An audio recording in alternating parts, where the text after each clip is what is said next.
j'ai mon objectif, ma target, donc je suis à fond. À titre perso, je déteste ça. Déjà, pourquoi, si je trouve que le fournisseur est aussi mauvais, je continue à travailler avec lui. Justement, comme j'ai dit, je représente mon entreprise. En fait, je trouve qu'on passe pour des nuls, quoi. Ouais. Vous êtes nuls. Mais en fait, on aimerait bien 15% de remise et là, on sera très content. Ouais, donc c'est nul, mais si c'est moins cher, voilà, c'est OK, quoi. C'est ça, si c'est moins cher, c'est OK. L'un de mes objectifs dans mon management des fournisseurs, c'est que quand j'appelle le commercial, il répond. Parce qu'en fait, je pense qu'on peut t'ignorer très facilement. Quand tu négocies avec ton commercial, il peut aussi ne rien faire, en fait. Il peut te dire « Ah non, mais Marie-Laure, j'ai regardé... Je peux rien faire de plus, j'ai parlé à un tel, tu pourras souvent jamais vérifier. » Cette bienveillance, c'est comprendre en fait les enjeux de l'autre personne. Et moi, tu vois, en tant que sales, je pense que les plus grandes facilités, les meilleurs prix même que j'ai pu faire à des prospects ou à des clients, c'est des gens avec qui je m'entends bien, avec qui j'ai une bonne relation, et pour qui j'ai envie de me battre un peu en interne. Quoi. C'est quoi pour toi le mauvais acheteur aujourd'hui ? Je dirais que quand l'autre est l'ennemi, c'est mal barré. Ouais. Donc quand le fournisseur est l'ennemi, bon, ça va être un petit peu compliqué parce que tu as quand même besoin de lui. Parfois, le client interne aussi est l'ennemi pour certains acheteurs. Il se retrouve à sélectionner un fournisseur qui n'est pas le bon pour son client interne. En fait, le client interne ne va plus jamais faire appel aux achats. Il ne faut pas oublier qu'il y a plein de boîtes où tu peux bypasser le service achat très facilement. Les cadeaux, sur ça, moi, je suis intransigeante. Je n'accepte rien du tout, à part quelque chose qui se mange ou qui se boit, et encore, voilà. C'est l'importance de bien acheter dès le départ. Parce que je pense que quand tu achètes mal dès le départ, tu te retrouves vite sur des trucs qui sont assez incontrôlables et finalement, c'est toujours très difficile de revenir en arrière.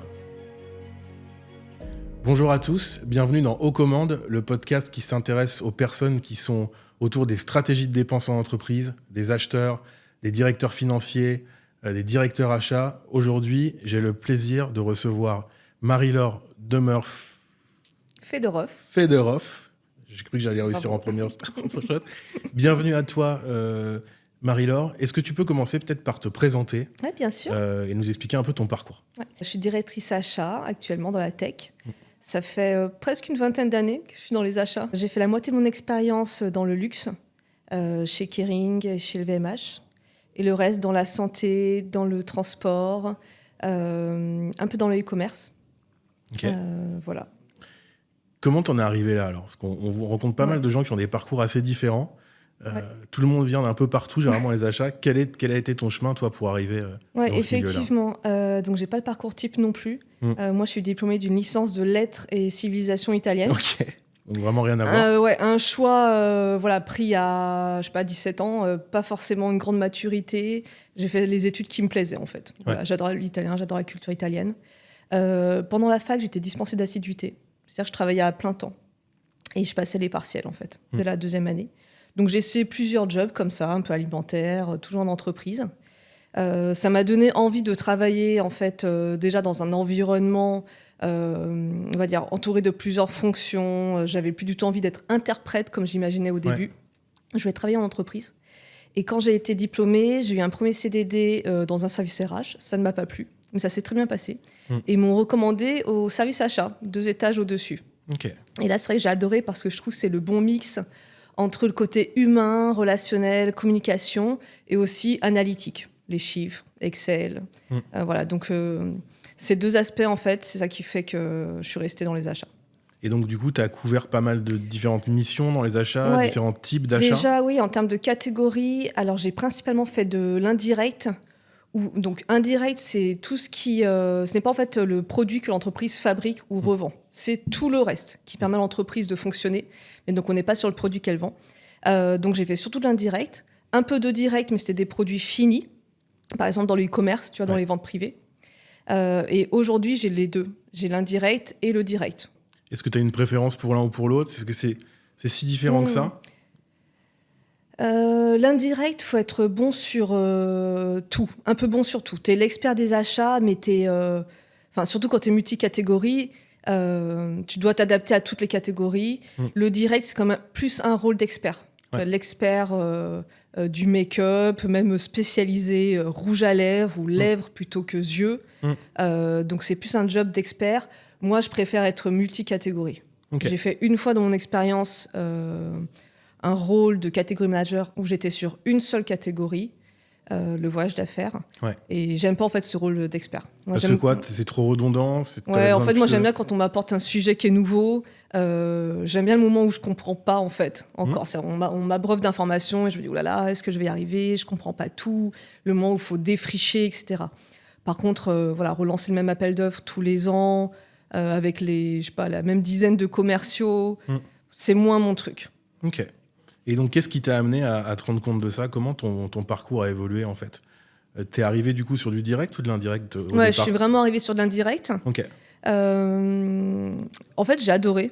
Et c'est marrant que tu me poses la question parce que donc, j'ai adoré, mais j'ai l'impression que les directs, c'est considéré comme un peu plus noble, en fait. Ouais. Voilà, j'achète le produit qu'on revend, je suis un expert, etc. L'indirect, tu peux acheter aussi bien des services généraux. Donc, dans la caricature, tu achètes le papier toilette, les photocopieuses, enfin voilà, c'est pas top. Alors que le direct, voilà, c'est un peu plus noble. Et c'est vrai que tout de suite après mes 2 premières années d'expérience, j'ai eu un job d'acheteuse directe dans le e-commerce. J'étais responsable collection chaussures. Donc sur le papier, c'était génial. En plus, bien sûr, j'adore la mode. Donc j'adore les chaussures. Et je me suis dit, mais génial, tu vas acheter des chaussures auprès des marques, etc. Et en fait, c'était vachement moins complexe que l'indirect. Parce que l'indirect, tu peux remplacer un fournisseur par l'autre, tu peux challenger le besoin. Tu es sur un site du e-commerce, il faut que tu achètes les marques qui se vendent bien. Tu n'as pas de pouvoir de négociation, en fait. Tu es beaucoup plus dépendant. En fait, tu achètes parmi le catalogue les produits qui se vendent le mieux, qui sont toujours les mêmes produits, tu vois, les classiques. Moi, quand je travaillais dans la chaussure, c'était le blanc, le noir, voilà, les 2 couleurs phares. Et donc, tu achetais en fait les best modèles, plus quelques modèles un peu plus, on va dire, fashion, mais juste pour un effet de vitrine, en fait. En fait, tu achetais 80% de la Converse type, sans doute, Chuck Taylor, tu vois. Et donc, en fait, ça, je me suis dit, OK, les achats dans la mode, etc., c'est génial. Finalement, ce qui m'intéresse, c'est la complexité de ce que j'achète. Travailler avec plusieurs départements. En fait, là, c'était pas du tout le cas. On me donnait les ventes, les tendances, et puis j'allais acheter. J'étais pas en mode projet.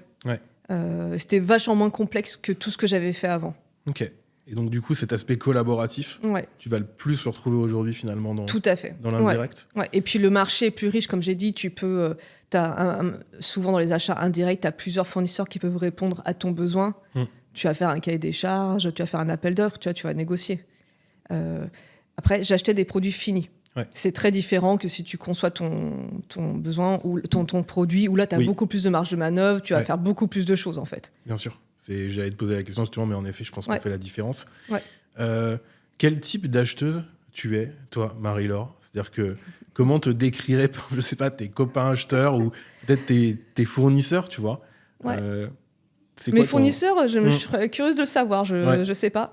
Je pense que mes collègues diraient que je suis très optimiste. Et c'est vrai que ça m'aide beaucoup. Ça m'aide beaucoup parce que je me dis, déjà, quand le projet est complexe, il y a des grandes chances que j'y arrive. À un moment, je vais comprendre. Ça va le faire. Quand je négocie, je pense toujours que ça peut marcher. L'expérience m'a montré que souvent, ça marchait. Même quasiment chaque fois, ça marche, en fait. Ok. Pourquoi? Enfin, je sais pas. En fait, c'est fou. C'est une prophétie autoréalisatrice? Peut-être. Mais je rappelle que mes premières expériences... je négociais, une fois, je faisais 2 tours de négociation et mon boss me disait non mais retourne-y. Je disais non mais je peux y retourner, j'ai essayé déjà 2 fois, limite je me disais c'est la honte, tu vois, j'avais 24 ans, j'ai commencé hyper tôt en plus. J'étais autodidacte donc bon, j'ai dit mais non mais je vais pas demander, ça va jamais marcher. Et en fait ça marchait. Donc 1 fois, 2 fois, 3 fois, je fais ok d'accord. Donc maintenant quand on me dit mais non ça sert à rien que je redemande, j'ai dit si demande. Pourquoi ça marche? Déjà, c'est pas forcément bon signe que ça marche parce que si tu fais 1 tour de négo, 2 tours de négo et 3 tours de négo, t'as toujours quelque chose.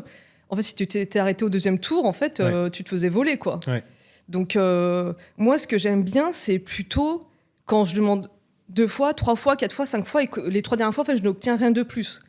Là, ça me rassure vachement plus. Je me dis, je suis allée au bout. Là, je me dis, j'ai bien négocié.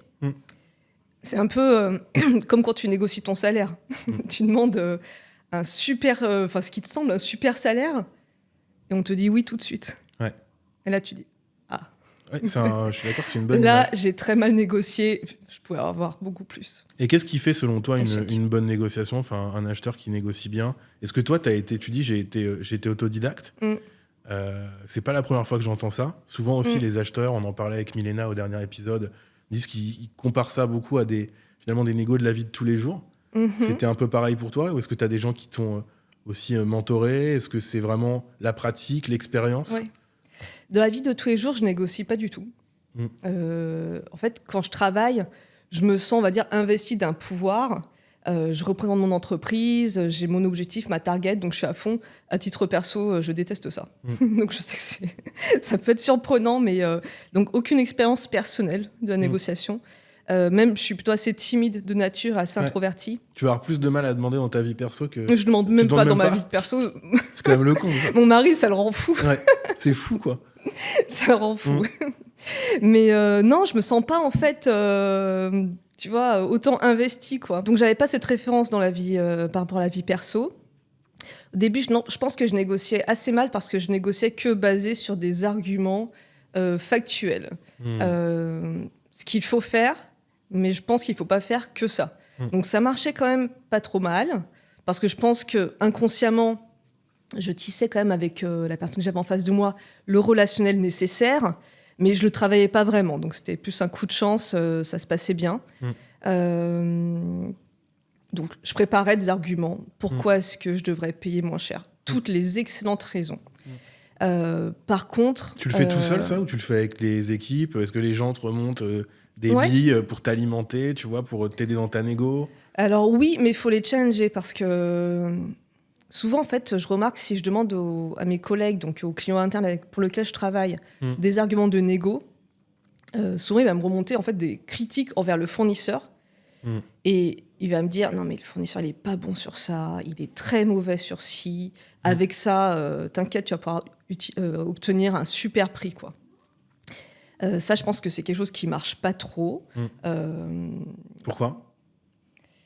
En fait, ça me pose deux problèmes. Déjà, pourquoi, si je trouve que le fournisseur est aussi mauvais, je continue à travailler avec lui? Justement, comme j'ai dit, je représente mon entreprise. En fait, je trouve qu'on passe pour des nuls, quoi. Vous êtes nuls, mais en fait, on aimerait bien 15% de remise, et là, on sera très content. Donc, c'est nul, mais si c'est moins cher, voilà, c'est OK, quoi. C'est ça, si c'est moins cher, c'est OK.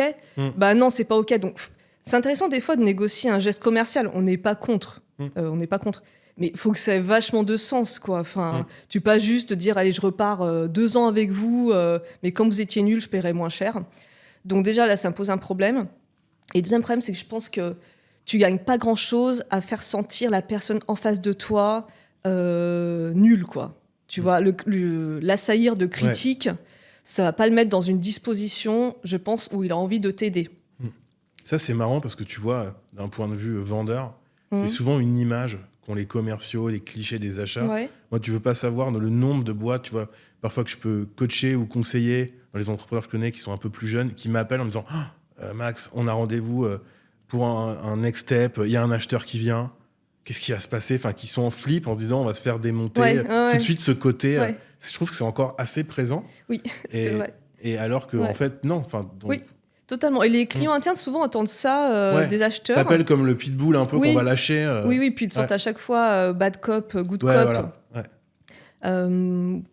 Bad cop, good cop, moi, le truc que je retiens là-dedans, c'est que c'est plus facile pour l'acheteur de porter des messages négatifs pour que le client interne garde une bonne relation avec le fournisseur qu'il a au quotidien.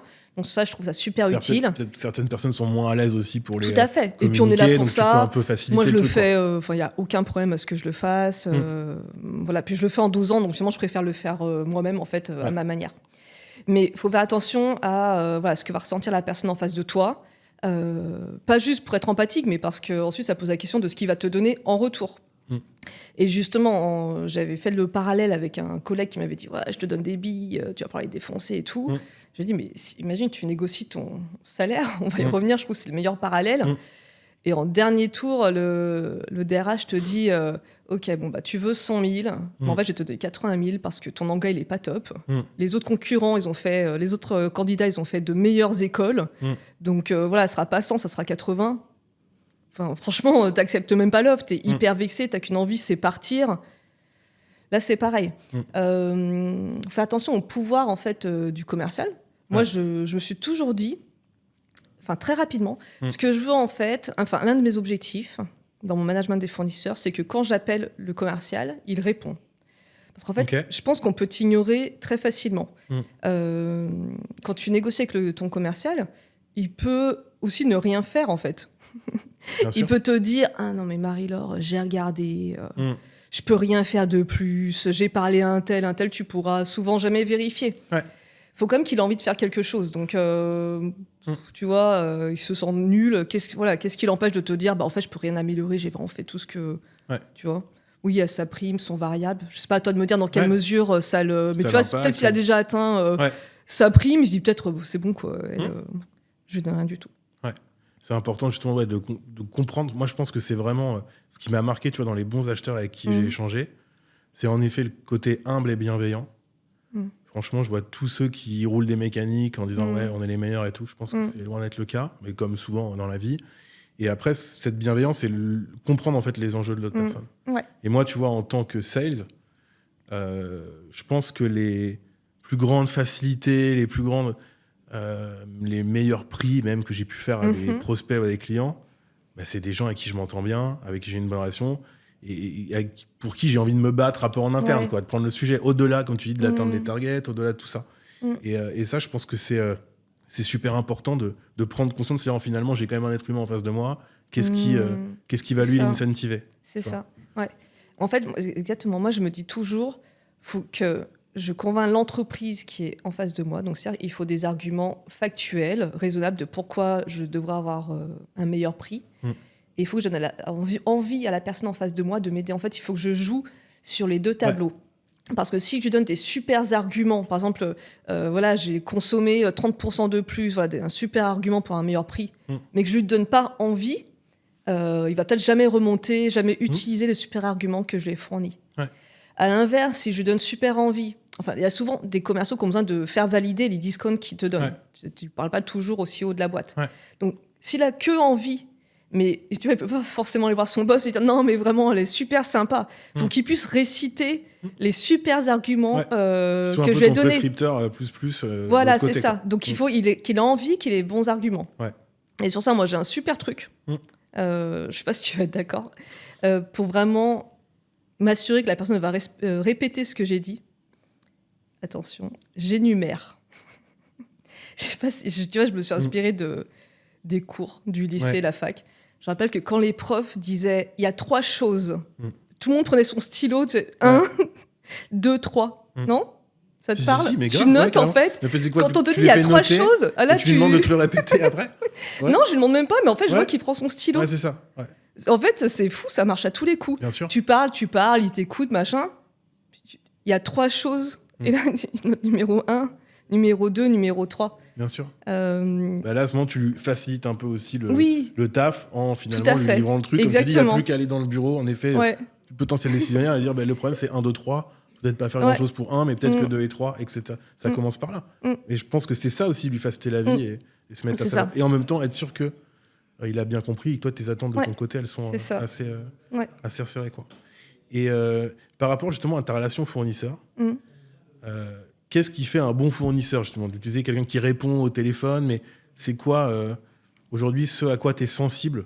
Tu vois, est-ce que tu as des anecdotes où tu penses à des boîtes, sans même les citer, mais où tu dis voilà, ça c'est en place, ça répond bien à mes attentes et tout le monde devrait être un peu comme ça? Je pense que les fournisseurs qui ont une grande capacité d'écoute, enfin même les êtres humains qui ont une grande capacité d'écoute, c'est vraiment les meilleurs parce qu'en fait, ils écoutent ton besoin et après, ils n'ont plus qu'à y répondre en fait. C'est tellement plus facile pour eux. Moi, ce qui me surprend souvent, c'est lors des réunions commerciales, le commercial qui commence déjà par me sortir ses arguments de vente, mais sans m'avoir écouté. En fait, s'il m'avait écouté, il aurait pu, cibler vraiment sur les quelques arguments clés. Là, potentiellement, il me donne des arguments qui me convainquent pas du tout. Qui résonnent pas forcément. Voilà. En fait, il suffit qu'il m'écoute, qu'il me questionne, qu'il me dise qu'est-ce que vous cherchez, pour ensuite me dire justement, on fait ça. C'est beaucoup le cas, ça, par rapport à tous les pitchs que tu vois. C'est plus rare, j'ai l'impression quand même. Ouais. Mais c'est plus rare parce que je sens quand ça arrive, c'est là où ça me surprend. Je me dis mais pourquoi est-ce qu'ils font ça, quoi? j'ai eu très mauvaise idée. Après, il y a pas mal de faux pas aussi. Je sais pas si ça se fait encore, mais se dire que voilà, je vais bypasser les achats pour parler directement aux clients internes. En fait, encore une fois, ça sert à rien de braquer tout le monde. C'est la même, c'est le miroir avec ce que je disais juste avant. Si l'acheteur a l'impression qu'on le bypass, qu'est-ce que ça va faire en fait? Ça va juste l'agacer, quoi. Donc il peut être professionnel et passer au-dessus de ça, mais il va quand même avoir un petit goût amer de ah d'accord, ok, on avance sans moi, on essaye de me contourner. Mais justement, ça fait un très bon lien sur ma prochaine question. Je trouve qu'il y a quand même une méconnaissance du rôle des acheteurs. Enfin, moi, je l'ai vu, tu vois, au travers de mon expérience perso, là, où, je constate aujourd'hui que la plupart des boîtes achètent très mal, parce qu'elles ont généralement pas de service achat, qui gèrent notamment, tu vois, on parlait de l'indirect, il y a beaucoup de boîtes où t'as pas d'acheteur, c'est la finance qui gère. Si t'as des acheteurs, ils vont être focus plutôt sur le direct, parce que les ressources sont pas extensibles. Et je me rends compte en fait que la culture, tu vois, par exemple les ventes, t'en as dans toutes les boîtes, c'est connu, reconnu, fonction méga stratégique, machin. Sauf qu'en fait les achats c'est ultra clé aussi dans le sens où c'est l'impact direct sur ta performance, sur ta marge, sur ton EBITDA. Toi, est-ce que t'as pu observer justement différents degrés, on parle souvent de degrés de maturité achat, sans aller dans les trucs trop poussés, sur les très grosses boîtes, etc. Mais est-ce que tu es arrivé dans des entreprises ou parfois dans tes fonctions où justement tu devais mettre en place un peu le service achat, et donc ça commence un peu par quoi et comment tu amènes le sujet en fait? Alors c'est vrai que moi j'ai quand même plutôt recherché les boîtes dans lesquelles on mettait en place un service achat. Par rapport à ma personnalité, c'est vrai que j'aime bien construire. Donc toi, t'arrivais tout le temps quasiment au début, quoi. Ouais, ça m'est arrivé une fois dans ma carrière où vraiment le service achat existait depuis plusieurs années. Et le reste du temps, il existait, mais pas exactement comme ça. C'était quand même un nouveau rôle. Donc j'ai vraiment connu quasiment que ça. Mais pourtant, les achats, ça existe depuis très longtemps. Enfin, tu vois, comment on peut aujourd'hui encore se dire c'est un nouveau rôle? Enfin, il y a des services achats qui naissent dans les boîtes là tous les jours, alors que des services commerciaux, je crois pas qu'il y en ait beaucoup qui naissent, quoi. Oui. À part dans les boîtes nouvelles, tu vois, mais... Oui, c'est vrai. Mais je sais pas, en fait, c'est vrai qu'il y a un manque de maturité sur les achats. Après, il y a une petite barrière à l'entrée. L'acheteur, il va faire des économies donc sur une dépense qu'il a, que l'entreprise a. Le commercial, il va vendre directement, rajouter du CA. Il va quand même peut-être rajouter plus de CA que, tu vois, on va faire d'économies, quoi. Potentielles, ouais. Voilà. Alors, il y a aussi ce petit ratio. Donc, en général, moi, ce que j'ai constaté, c'est qu'on fait entre 10 et 15% d'économie sur une dépense achat traitée. Donc, on traite une dépense, on va faire entre 10 et 15% moins cher que si on n'avait rien fait. Donc, voilà, par rapport au fait que... Oui, ça peut être plus. En fait, ça peut être plus quand le service achat est très peu mature. Plus le service achat est mature, tu vois, si tu as déjà passé en revue toutes les dépenses, tu négocies chaque année depuis 20 ans. Ta marge de manœuvre, elle est beaucoup moins... Voilà. Par contre, quand rien n'a été fait, oui, là, tu peux faire beaucoup plus, quoi. C'est vrai que sur un projet qui a déjà été renégocié plein de fois, tu as 2-3% d'économie, déjà, tu es, entre guillemets, assez content. Ouais, surtout c'est des projets qui coûtent très cher, ça fait tout de suite des sous. Et du coup, sur la mise en place, justement, comment, quand tu arrives, toi, du coup, tu vas créer ton service achat, là. C'est quoi un peu, si quelqu'un, tu vois, prend son poste et écoute le podcast, c'est quoi un peu, ou même un CEO qui veut mettre en place un service achat? Moi, ma stratégie, c'est un peu une stratégie d'appel, avec un prix d'appel. C'est-à-dire, au début, c'est pas cher de passer par les achats, dans le sens où ça te demande peu d'efforts. J'essaie de pas être très contrariante. Dans quel sens? Il y a des bonnes pratiques achats, par exemple. On n'est pas là pour venir négocier avec un fournisseur qui a déjà été sélectionné. Parce que tu as très peu de marge de manœuvre. On insiste toujours pour être là dès le début du projet, être là quand on source les différents prospects de l'appel d'offres, quand on fait le cahier des charges. C'est rarement le cas aussi, non? Il y a combien de boîtes où tu vois que les acheteurs arrivent super tard? Même moi, quand je vendais dans le passé, les achats arrivaient un peu comme un cheveu sur la soupe à la fin. Alors qu'on a tout intérêt à leur parler dès le départ. Souvent, on nous prend pour des négociateurs. Donc vraiment, donc c'est pour ça que je dis que je suis flexible au début, dans le sens où aujourd'hui, tu me dis, c'est bon, j'ai trouvé un fournisseur, est-ce que tu peux venir négocier? Je te dis, non, mais maintenant, je peux pas. Même assez dit, entre guillemets. Quoi, voilà. Quoi. Alors qu'au début, je t'explique que c'est pas bonne pratique, mais je vais quand même venir. Bien sûr, le commercial, vu que personne n'a négocié avant, il va te faire un discount. Donc ton client interne va être content. Et donc, l'expérience est quand même sympathique pour lui, mais c'est le moment de lui expliquer que si tu avais été impliqué plus tôt, tu aurais fait beaucoup plus d'économies. Donc je lui dis, là, tu vois, on a fait 5%, on aurait pu faire 20% peut-être. Donc au début, voilà, assez ouverte sur le moment auquel tu m'inclus dans le projet, aussi sur les seuils de dépenses. Donc tu vois, j'ai dit 10-15%. Donc moi, c'est simple, quand on me donne un projet, je me dis, OK, si je fais 10%, bon, bah, ça va faire tant. Au-dessous d'un certain montant, c'est pas intéressant. Ouais. Je mets mon salaire en tête, chargé, je me dis, bon là, en fait, je fais perdre de l'argent à l'entreprise, vaut mieux que je travaille sur autre chose. Ouais. Au début, quand je mets en place ce service, je suis vachement plus flexible. J'essaie d'y passer très peu de temps, même si ça, c'est un énorme écueil, parce qu'une négo d'un projet à 10 000 € ou 200 000, c'est pas forcément plus rapide, en fait. Ouais. Donc, t'essayes d'aller plus vite, mais il y a un temps incompressible, malgré tout. Donc, voilà, au début, je fais comme ça. Et puis après, je mets en place la politique achat. Je dis c'est au-dessus de X centaines de milliers d'euros que vous m'impliquez. Et puis, petit à petit, je refuse. Si tout le monde a bien compris, la période dont je te parle de prix d'appel, ça dure quand même 1 an quand je l'ai fait. Donc, c'est quand même assez long. Et puis, j'explique progressivement. Et puis après, la deuxième année, ma prise de poste. Valeur un peu au fur et à mesure. Et après, les gens, généralement, ça devient un peu le réflexe. Je me dis, mon objectif, c'est qu'ils soient convaincus que je suis utile, que je leur rapporte, et que ce soit sympa de venir me voir. Voilà. Toujours un peu la même stratégie, je me rends compte.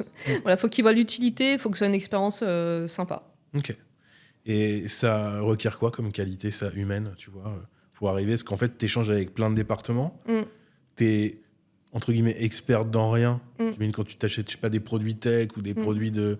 Ah oui. J'allais dire de fonctionnement de tous les jours, comme tu dis. Ah mais totalement. En fait, tu passes du coq à l'âne. Ouais. Et est-ce que ça, tu vois, je sais pas, auprès de certains directeurs de département, managers ou acheteurs internes, parfois ils te regardent pas un peu de loin en disant, en fait, c'est moi qui connais le sujet, tu vas me faire plus perdre de temps qu'autre chose. Enfin, est-ce qu'il y a de la réticence ou... Ouais. Pas forcément. Selon les types, selon les départements, en fait, ça va pas mal varier. Je dirais quand on est sur des sujets qui se rapprochent de l'art, donc le marketing, un peu la com, tout ce qui est des sciences un petit peu plus molles. Ouais. Là, c'est un peu plus compliqué. On peut être un peu dans l'écueil de tu peux pas comprendre, toi qui as la finance, avec ton tableau Excel. Enfin, voilà, ça le fait pas du tout. Tu as quelques personnes qui adorent négocier, qui vont être à fond. Donc avec elle, c'est plutôt très sympa. Faut bien faire un briefing parce que sinon ça part dans tous les sens. Ouais, ils peuvent te gêner aussi peut-être à un moment dans la négo. Pour dire, il y a l'acheteur, le négociatrice pro et quelqu'un qui voudrait un peu participer comme ça et puis qui va te Je fais des briefings en fait souvent sur les personnes que j'ai à mes côtés. J'ai un briefing de do et don't. Pas dire aux fournisseurs que son offre est géniale. Ouais. Ah, c'est génial, c'est vraiment pas cher. Hein. Ouais. Je l'ai déjà eu. Hein. Rester un peu plus sur la retenue sur ça. Rien annoncer pendant le meeting. Parce que moi, ça me semble logique, mais c'est vrai que parfois, il y en a qui disent c'est bon. Ah, ok, on est d'accord, on accepte. Bon. Non, pas donner le nom des concurrents. Enfin, il y a aussi une partie éthique. Tout le monde n'a pas la même vision des choses. Ça, c'est normal, c'est mon métier, donc c'est une chose que je vois. Donc, je suis interne, ça va pas les choquer de donner certaines informations. Moi, j'y fais vraiment très attention. Ouais. Donc, j'ai ce petit briefing effectivement pour éviter que ça parte dans tous les sens. Parfois, je vais assez loin. Hein, j'écris les répliques. Parfois. Ah ouais, ok, donc c'est en mode roleplay le truc, quoi. Tu en fait, je liste. J'ai une négociation briefing, en fait. Donc je mets le contexte, les objectifs, faut qu'on soit tous d'accord sur les objectifs, évidemment. C'est quoi, c'est un template que tu as créé, en gros, avant chaque... Ouais, c'est ça, j'ai 2 pages. La première page, donc c'est plus contexte, objectif, qui est en face de nous, un tel, voilà, les informations qui peuvent être intéressantes sur les personnes qu'on rencontre, depuis combien de temps il est là, est-ce qu'il vient de prendre son job, etc. Tout ce qui peut nous aider à le comprendre. Des informations sur où en est la boîte en elle-même. Donc, ils ont voilà ce que j'ai trouvé d'après soit mon réseau, soit voilà ce que je sais du marché. Et puis après, en fait, je liste tout ce qu'on veut obtenir, toutes nos targets, et sur quel sujet. Tu as différents services. Sur ça, on paye tant aujourd'hui. On veut obtenir tant.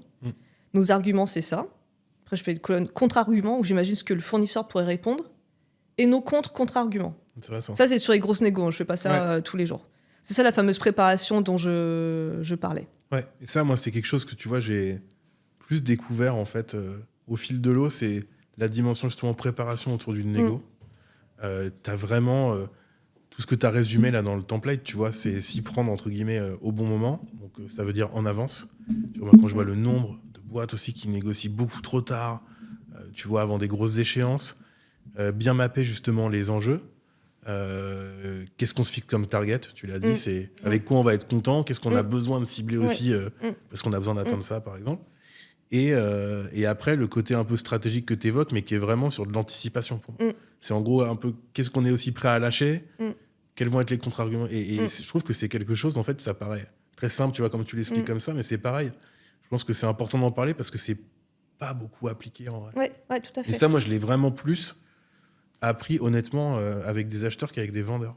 Ouais. Je trouve que même si tu as beaucoup de méthodes de vente aujourd'hui, tu as le médic, le machin, t'as des espèces de sciences un peu comme ça de la vente, mais qui sont très sur l'exécution de la vente, en effet, la compréhension des différents acteurs. Mais je pense que c'est ce qui est intéressant, je trouve, avec les achats, c'est que souvent, vous descendez vachement plus en profondeur sur l'interaction humaine, son déroulé, et même son séquençage, si je puis dire, tu vois, le rythme de cette interaction. Tout à fait. Ouais. C'est important aussi pour pas arriver à des blocages, en fait. Si tu veux, en termes parce que t'as toujours besoin d'une porte de sortie, toi, en fait. Oui, voilà. Le but, c'est pas de tuer le deal. Donc, tu as ton argument, son contre-argument. Il faut que tu répondes quelque chose. Est-ce que tu es prêt à lâcher ? Quand tu lâches aussi, il faut... Comment dire ? Un compromis, une concession, si tu ne lui donnes pas d'importance, elle passe inaperçue. Donc, c'est aussi important. Et ça, c'est un briefing. Donc, tu vas un peu scénariser ta concession, la faire venir au bon moment. Ouais. Et c'est là où c'est important le briefing, parce que sinon, tu as la personne à côté de toi qui dit « Oui, non, mais ça, en fait, c'est bon. En fait, on n'en a pas besoin. Non, si, en fait, on en a vraiment, vraiment besoin, mais on veut bien. Bon, ça casse un peu l'effet, donc c'est important. Donc, je prépare ça, et puis je fais relire, en fait, à mes collègues. Ah oui ? Ouais. Bah pour bien qu'ils suivent le script. Donc tout le monde est au courant du petit script. Oui, voilà. Ouais. Okay. C'est drôle. Je sais pas si j'aurais dû le dire parce que parce qu'en pensent les fournisseurs, c'est pas à chaque fois. Hein. Mais oui, mais après, je pense qu'encore une fois, comme tu dis, c'est une forme aussi quelque part. Alors, t'as de la stratégie, mais t'en as les deux côtés, et ça, je pense que personne n'est dupe. Oui, d'accord. Mais après, c'est de la bienveillance. Je pense qu'entre ça, et tu demandes à un fournisseur et quelqu'un qui arrive les mains dans les poches en mode oui, c'est trop cher, merci. On va couper le contrat. Oui. Tu vois, oui, parce que ce sera toujours quand même plus valorisé. Tout à fait. Puis quand tu prépares, du coup, tu prends soin de trouver des choses factuelles. Justement, le soin que tu as apporté, tu parlais d'avoir un discours qui est plus légitime et qui est du coup plus respectueux aussi. Ouais, plus constructif, la personne que tu as en face de toi, quoi. Ouais. T'es pas, tu vois, t'es sur des vrais arguments, quoi. Ouais. Et c'est forcément, comme tu dis, le but, c'est de trouver un accord. Donc, ça va dans ce sens-là. Pour avancer un peu, qu'est-ce que aujourd'hui tu conseillerais, tu vois, à un acheteur qui démarre, ou qu'est-ce que tu as appris, tu vois, dans ta longue carrière maintenant quand même dans les achats, parce que ça fait... t'es quand même assez jeune, mais ça fait quand même un moment que t'es dans, ce job-là. C'est quoi ce qui t'a le plus surpris, tu vois, sur quoi tu t'attendais pas? Moi, ce qui m'a le plus surpris et qui me surprend toujours, c'est à quel point les gens en face de moi sont... Alors, si ce n'est irrationnel, mais en tout cas réfléchissent très différemment de moi, parce que tu peux percevoir comme de l'irrationalité, en fait, on est juste différents. Mais en fait, au début, comme je disais, je m'appuyais que sur des arguments factuels. Et en fait, on m'a fait remarquer que ça marchait pas forcément. Et au début, j'avais du mal à y croire. Ouais, tout à fait. Je l'ai appris un peu à mes dépens lors de quasiment ma première expérience dans les achats. J'avais remplacé tous les véhicules de fonction marque allemande, etc., par des bons véhicules français, beaucoup moins chers, beaucoup moins sexy. Et j'étais responsable achat et gestionnaire de flotte auto en même temps. Tous ceux qui sont gestionnaires de flotte auto savent à quel point c'est politique, sensible. Ouais, t'as dû avoir des coups de téléphone après, j'imagine. Ah bah, je pense qu'on on me détestait. Donc j'en prenais plein la figure, quoi. En plus, j'avais 23 ans. Donc on m'appelait, mais c'est quoi ce véhicule? C'est nul, j'avais ça. Maintenant, je dois prendre un Scénic, 85 chevaux. Et moi, au début, je répondais hyper logique. Tout ce que je disais était vrai. Hein. Je disais, mais ça te permet d'aller à tant de km/h. De toute façon, tu n'as pas le droit de rouler au-dessus de temps. Donc ça te suffit largement. On va faire tant d'économies. Et en fait, la personne était hyper énervée, quoi. Enfin, Pourtant, tout ça, c'était vrai. Je pense que son cerveau logique le comprenait tout à fait. Mais en fait, il était juste saoulé, quoi. Ouais. Et à un moment en fait, où j'explique ça donc à un responsable d'agence, j'ai mon boss qui passe, qui me dit « Mais rigole avec lui, fais des blagues. » Je dis « Mais qu'est-ce que tu veux que je fasse comme blague ?» Il me dit « Mais tu vas pas t'en sortir en fait comme ça à défendre ton Scénic 85 chevaux. C'est ça, contre Ça va pas marcher, quoi. Tu vas convaincre personne. » Et du coup, la fois d'après, je dis oui, je sais, écoute, c'est un veau, ça avance pas, c'est moche. Moi aussi, je préférais le véhicule que tu avais avant. Mais voilà, c'est comme ça, on n'a pas le choix, va falloir qu'on s'y fasse tous. Et puis, désolé, voilà. Puis t'es bah ouais, c'est pas de ta faute, Marie-Laure. Je sais, tu fais que ce qu'on te demande. Je dis bah oui, tu sais. Mais tu vois, ça c'est marrant parce que du coup, c'est un truc aussi que j'ai pas mal réalisé moi ces dernières années, c'est que en fait, il y a beaucoup de gens dans l'entreprise qui jouissent, tu vois, quelque part de l'argent de l'entreprise, de ses moyens, qui dépensent l'argent de l'entreprise, mais c'est pas leur argent en fait. Tu vois, tu poserais la même question à la personne avec un budget de tiens, va t'acheter une grosse allemande ou un truc, peut-être qu'en effet, il choisirait la petite voiture française, machin. Ouais. Et en fait, ça aussi, est-ce que toi, c'est quelque chose que tu constates, c'est-à-dire que tu vois, les acheteurs B2B qui ne sont pas donc dans les services achats, par exemple, acheteurs lambda, n'ont pas forcément cette chose en tête parce qu'encore une fois, ils ont peut-être leur objectif, leur pression, qui fait que, par exemple, ils veulent un outil, ils veulent un service, fait qu'ils veulent celui-là et que ça coûte 10, 20, 30 000 balles moins ou même 100 000, j'en sais rien. Ça leur change pas grand-chose. Est-ce que tu vois, au niveau de la culture un peu achat des gens, quand on parle justement de leur job, moi, je trouve qu'il y a vraiment un truc qui est un peu effrayant, quoi. Et tu vois, moi, dans ma boîte aujourd'hui, on fait vachement attention à ça. Parce que tu te rends compte que ça va vite quand même, de gaspiller de l'argent. Et je sais pas si ça t'évoque quelque chose. Ah, mais si, tout à fait. Parce que tu as mis en place aussi des choses pour expliquer aux gens, tu vois, avec l'exemple que tu donnais, c'était intéressant, mais sur d'autres choses comme ça que tu constates. En fait, c'est un mindset. Et ce qui est hyper troublant, c'est que c'est des personnes, à titre perso, elles sont prêtes à prendre un vol avec une connexion à Oslo, un machin, pour économiser 100 €. Mais quand c'est au nom de l'entreprise, il y a un peu cette impression que les fonds sont illimités. Ouais, c'est ça. Presque que tu as un effet somme de petites actions que nous, forcément, à la finance, aux achats, on va voir, mais quand tu es dans ton département, tu vois pas forcément. Bien sûr. Je dirais que c'est plus un état d'esprit. On essaie de leur faire comprendre, entre guillemets, chaque euro compte ou chaque centaine d'euros compte. C'est pas très facile. Il y a aussi quelque chose qui, je pense, qui est problématique, c'est que dans certaines boîtes, le budget est fait d'une telle manière que si tu utilises, par exemple, on t'a donné tant de budget pour un outil, tu dois le cramer jusqu'au bout. Ou l'inverse, parce qu'en fait, des fois, tu l'utilises pas, du coup, on te le reprend en fait. Et j'entends des fois des responsables de département qui disent en fait, finalement, l'outil, j'ai pu le payer moins cher, du coup, je voudrais utiliser le reliquat de budget pour faire ça. Tu te dis, mais non, mais c'était pas au budget, en fait, ton ça. Et du coup, moi, je suis non, mais c'est pas cool parce que ça, c'est ce qui l'incentivait, en fait, à payer moins cher. Je disais, OK, je vais pouvoir faire autre chose. Et là, en fait, c'est un peu, tu vois, que ça coûte 80 ou 100, de toute façon, c'est pareil, quoi. Je pourrais rien faire des 20 que j'ai économisés. Donc, je pense qu'il y a aussi cette question. Faudrait peut-être incentiver les directeurs de département sur ça, ou au moins qui tirent des bénéfices. Il y a ce problème aussi sur les remises de fin d'année. Des fois, tu essayes d'obliger tes clients internes à utiliser certains fournisseurs plutôt que d'autres, parce que tu as X%, genre 3% de remise de fin d'année. Mais la remise de fin d'année, dans quasiment toutes les boîtes, moi j'ai jamais vu autre chose, elle reste en fait au niveau finance. Elle n'est pas redispatchée dans les départements s'il y en a plusieurs, ou même le département s'il n'y en a qu'un seul, ce qui serait un petit peu plus simple. Du coup, un petit peu frustrant. Donc je pense qu'il y a une question de mindset.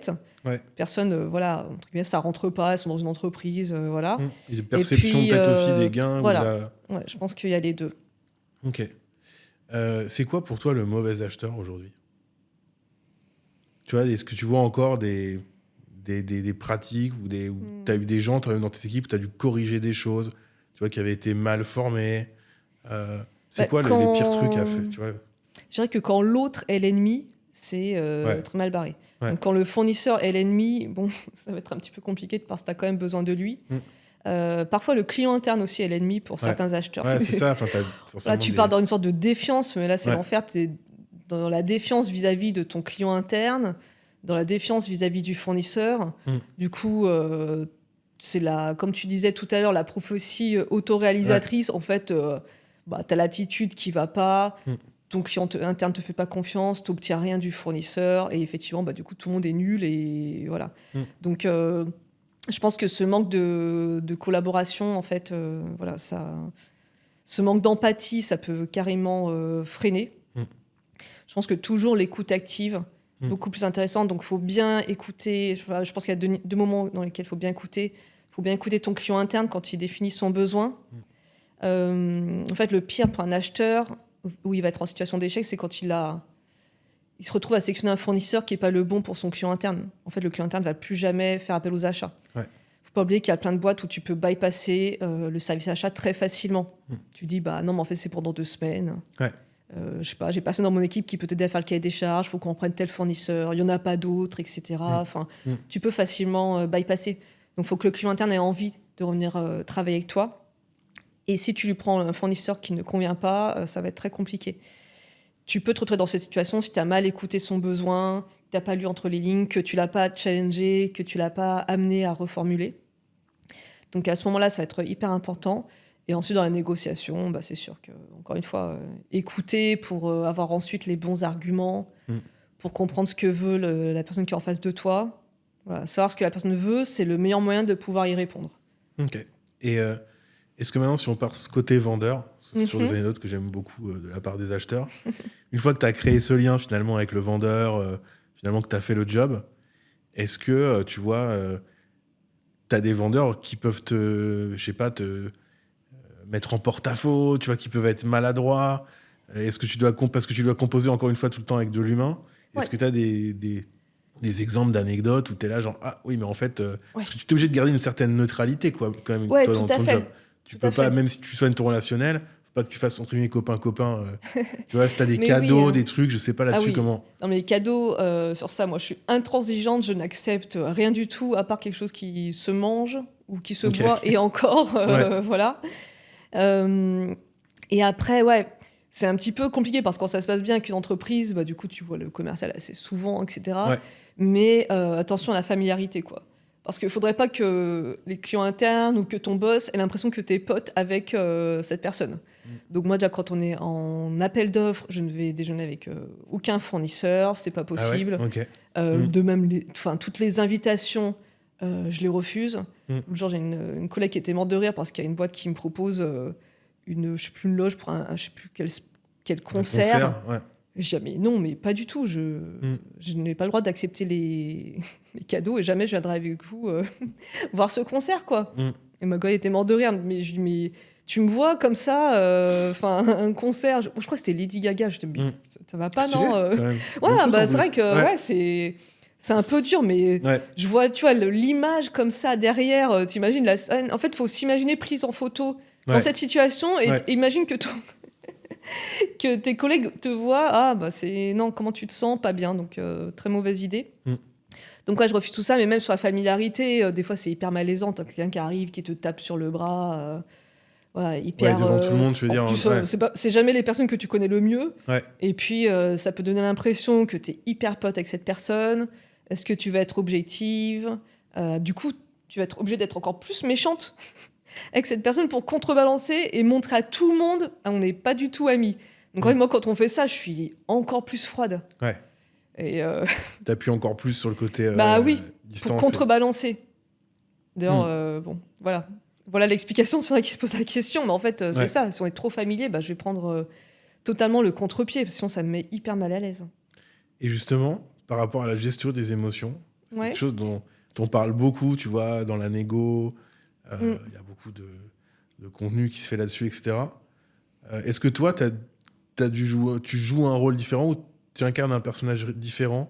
Tu vois, quand tu disais ta frontière entre le perso et le pro, où tu n'as pas l'air d'être la même personne. Parce que si tu vas acheter, je sais pas moi, un lave-linge ou une maison ou une voiture que quand tu achètes pour ton taf, est-ce que tu dois aussi, tu vois, composer avec des émotions, faire attention à certaines choses qui sont propres à ton caractère? Tu vois, par exemple, si t'es une fille hyper sympa, hyper avenante, là, dans l'exemple que tu viens de citer, tu dois forcément maîtriser ça. Ouais. C'est intéressant cet exemple d'ailleurs d'être hyper sympa, hyper avenante. Il y a des gens que ça braque. Ouais. Alors souvent les commerciaux, je pense, ont des profils jaunes, tu sais, ce truc-là. Moi, je suis profil jaune aussi, donc ça marche très bien. Par contre, si tu es avec un profil bleu, j'ai appris récemment un petit peu à mes dépens, en fait, tu vas crisper cette personne. Plus tu es sympa, plus tu le crispes, plus tu souris, plus il a peur. Donc du coup, je m'adapte comme vachement à la personne, histoire de ne pas le mettre mal à l'aise. Et aussi bien que les clients internes.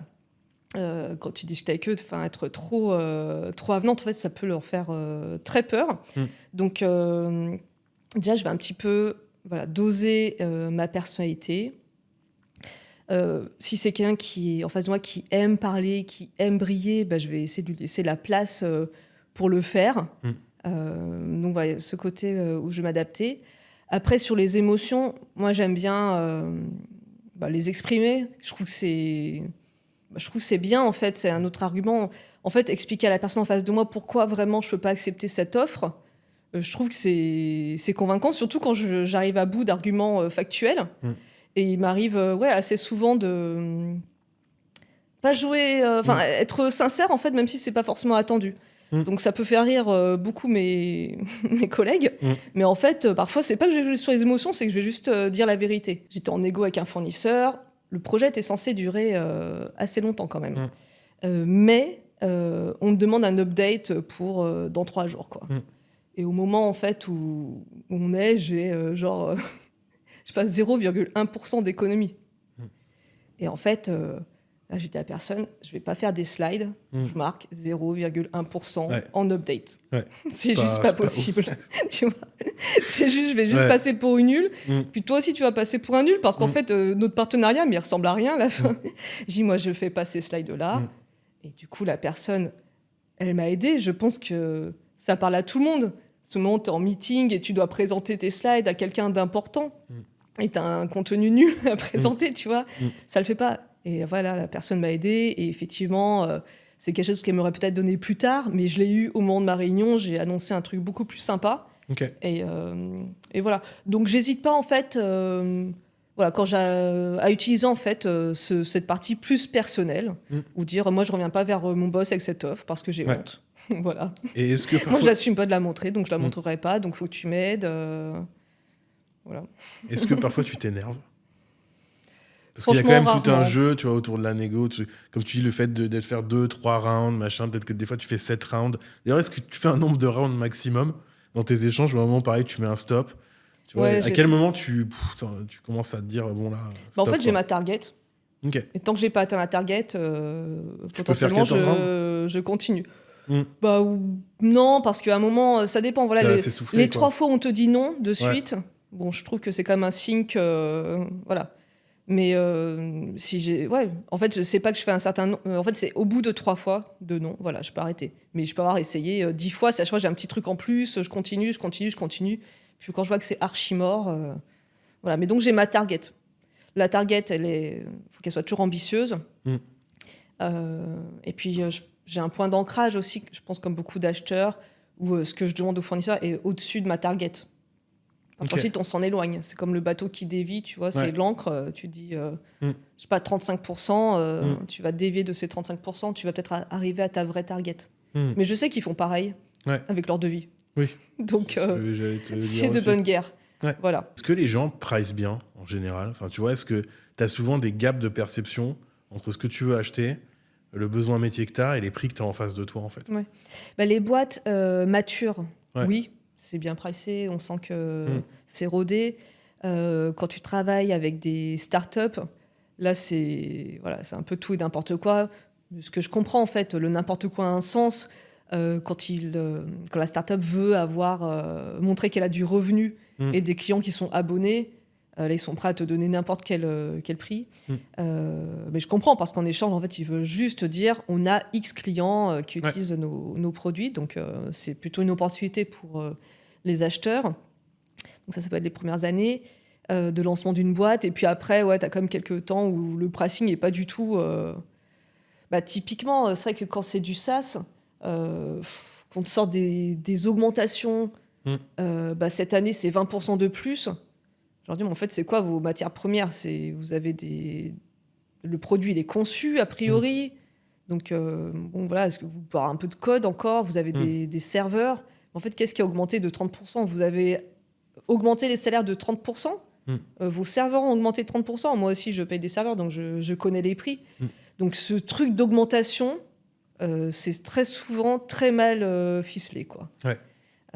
Nous, les acheteurs, on se réfère à des index. J'ai oublié leur nom, mais tu tapes l'index... tu tapes selon le pays, tu vois, Europe ou US, tu vois des indices d'augmentation du coût de la vie. Donc, quand on dit cette année, c'est 25% de plus, ouais, c'est ultra mal pricé, je trouve, et pas du tout crédible. Et à chaque fois, on push back l'augmentation et on atterrit à beaucoup moins. Du coup, ça a quand même pas trop de sens, quoi. Ouais. Là-dessus, est-ce que tu es coincé parfois? Est-ce que tu vois, quand tu as de plus en plus d'acteurs, tu vois, qui ont des situations de monopole qui sont assez importantes? Ouais, très souvent. Et comment tu fais pour pas te retrouver là-dedans? Moi, tu vois, quelque chose que je partage beaucoup aussi aux entreprises, c'est l'importance de bien acheter dès le départ.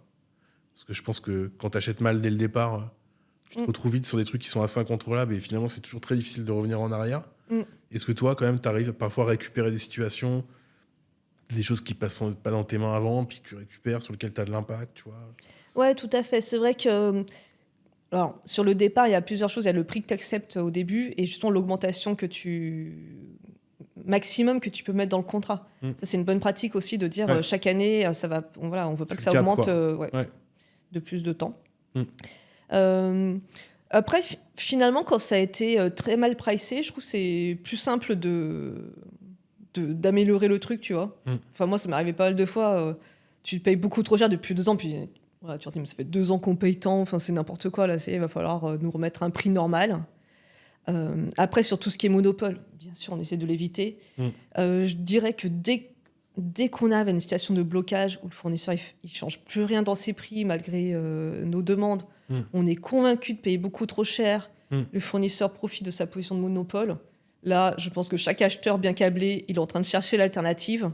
Et du coup, il reste 1 an à vivre à ce fournisseur. Et dès que possible, on va switcher, quoi. Et ça m'est arrivé très souvent.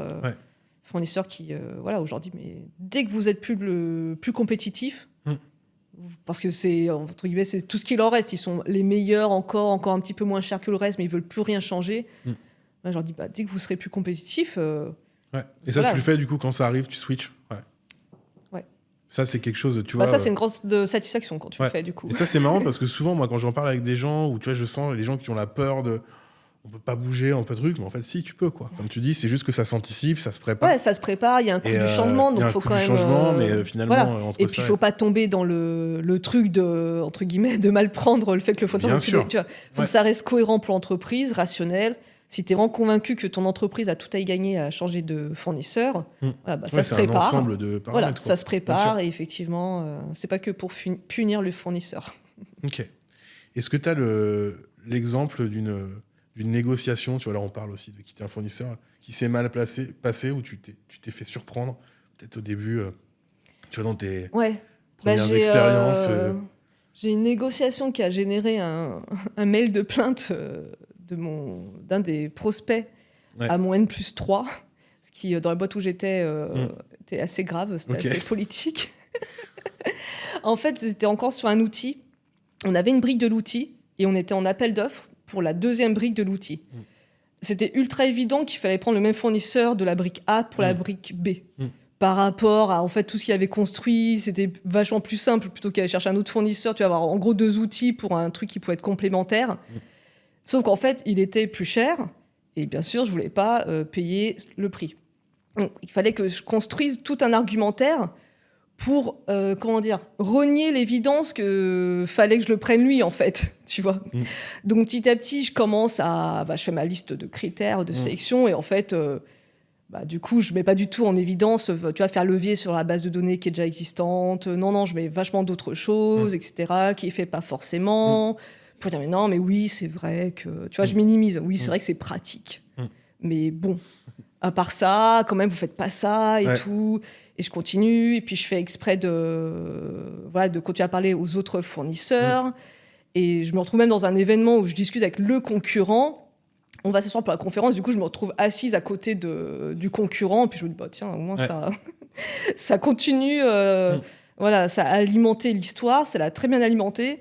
Du coup, le fournisseur a fait un mail à mon N+3 qui était genre sponsor du projet en disant « Votre acheteuse, elle comprend rien. Elle est en train de sélectionner un outil, c'est pas du tout le bon. Vous avez déjà la première brique, vous allez... » Et en plus, c'était un dimanche, bref. J'ai vu ça, l'enfer, quoi. Du coup, j'ai expliqué, j'ai dit « Non, mais je fais exprès. Ma target, c'est tant. » Il n'y a aucune raison de passer par un autre fournisseur que le fournisseur actuel. Donc justement, en fait, voilà, j'ai dû monter un petit peu cet argumentaire, quoi. Okay, et je leur dis, soutenez-moi, soutenez-moi. Okay, ouais. Et du coup, moi, je me suis fait un mail en disant, c'est Marie-Laure qui fait les achats, j'ai confiance en elle. Et du coup, jusqu'au bout, j'ai continué à jouer l'idiote qui ne voyait pas vraiment les avantages. Et puis, ils sont arrivés au prix que je voulais. Et j'en étais très contente. Mais j'aurais dû mieux communiquer dès le début, en fait. Ça, c'est ce que j'avais demandé, c'est que finalement, t'aurais peut-être pu faire... En interne, j'aurais pu en parler. Après, j'aurais jamais cru. Enfin, franchement, quelle idée, quoi. Pour se mettre à dos quelqu'un, écrire au manager du manager de ton manager pour se mettre de toi. Bon, je l'ai pas beaucoup apprécié, ce fournisseur. Je me suis dit, mais... D'ailleurs, je lui ai dit après. Je lui ai dit, mais quelle mauvaise idée. Enfin, franchement, je sais pas. Cool. Merci beaucoup, Marie-Laure. On arrive à la fin de ce podcast. C'était super intéressant. J'étais très heureux de t'avoir avec nous. De même. On va se retrouver bientôt pour des prochains épisodes. On a des super invités qui arrivent. Merci beaucoup de nous avoir écoutés. Marie-Laure, je ne sais pas si tu as un petit mot de la fin. Merci à toi pour l'invitation. Avec plaisir. Et à bientôt sur Aux Commandes. Merci beaucoup.